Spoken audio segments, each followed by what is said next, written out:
25 లేదా 26లో డిగ్రీ లేదా బీటెక్ చదివారా? సాఫ్ట్‌వేర్ జాబ్ కోసం ఎదురు చూస్తున్నారా? అయితే కోడ్ జ్ఞాన్ 100 డేస్ కోర్సులో చేరండి, జాబ్ సాధించండి. తెలంగాణ అన్నదాతలకు రాష్ట్ర ప్రభుత్వం అదిరిపోయే తీపి కబురు అందించింది. చెమటోడ్చి పండించిన పంట కల్లాలకే పరిమితం కాకూడదు అన్న లక్ష్యంతో సర్కార్ తీసుకున్న నిర్ణయాలు ఇప్పుడు క్షేత్రస్థాయిలో ఫలితాలను ఇస్తున్నాయి. వరి ధాన్యం విక్రయించిన రైతుల ఖాతాలలోకి వేల కోట్లు వచ్చి చేరుతున్నాయి. అసలు ఇప్పటి వరకు ఎంతమంది రైతులకు నగదు జమ అయింది, ఏ ఏ జిల్లాలలో కొనుగోళ్లు జోరుగా సాగుతున్నాయి అన్న పూర్తి వివరాలను ఈ యొక్క ప్రత్యేక కథనంలో తెలుసుకుందాం. రాష్ట్రంలో యాసంగి ధాన్యం సేకరణ ప్రక్రియ ఇప్పుడు టాప్ గేర్లో దూసుకుపోతుంది.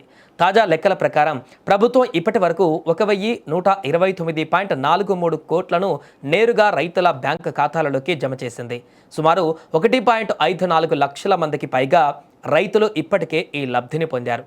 కేవలం నిధులు విడుదల చేయడమే కాదు, పౌర సరఫరాల శాఖ రికార్డు స్థాయిలో ధాన్యాన్ని సేకరిస్తుంది.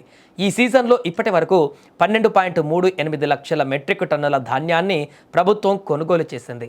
ఇందులో ఒక ఆసక్తికరమైన విషయం ఏంటంటే, ఈసారి సన్న రకానికి కూడా మంచి ప్రాధాన్యత దక్కుతోంది. 5.07 లక్షల మెట్రిక్ టన్నుల సన్న రకం, 7.31 లక్షల మెట్రిక్ టన్నుల దొడ్డు రకం ధాన్యం సేకరించారు.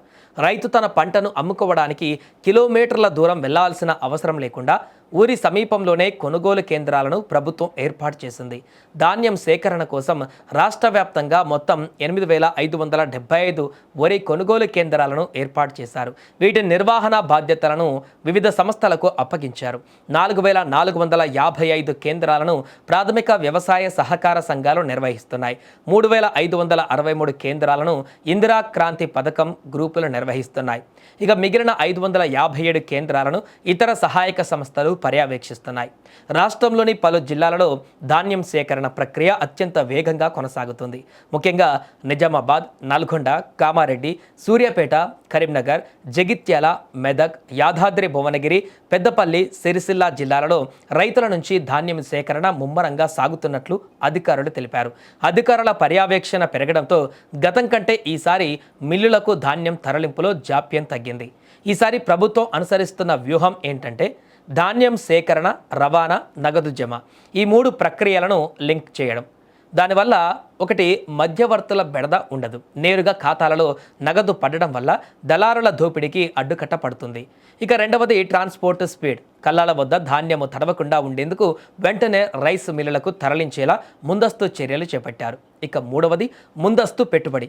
వానాకాలం సీజన్ ప్రారంభం కాకముందే చేతికి డబ్బులు రావడం వల్ల రైతులు విత్తనాలు, ఎరువుల కోసం అప్పుల పాలయ్యే ప్రమాదం తప్పుతుంది.